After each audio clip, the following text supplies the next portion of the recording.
મને હજી યાદ છે મારી અને એની છેલ્લી મુલાકાત. ત્યારે એને જોઈને લાગ્યું ન હતું કે કંઈક નક્કી કરીને બેઠી છે. પણ જ્યારે જતા જતા એ ગળે લાગીને ત્યારે મને અહેસાસ થયો કે એની ધડકડો સહેજ ઉતાવળી હતી. એના શ્વાસ મારા કાનમાં કંઈક કહેવા માંગતા હોય.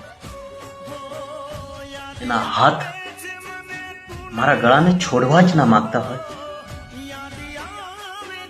જેમ કે ખાલી એનું મન જ ધારીને બેઠો હતો. બાકી દિલ અને શરીર તો હજી એ છેલ્લી મુલાકાત પર અટકેલા છે.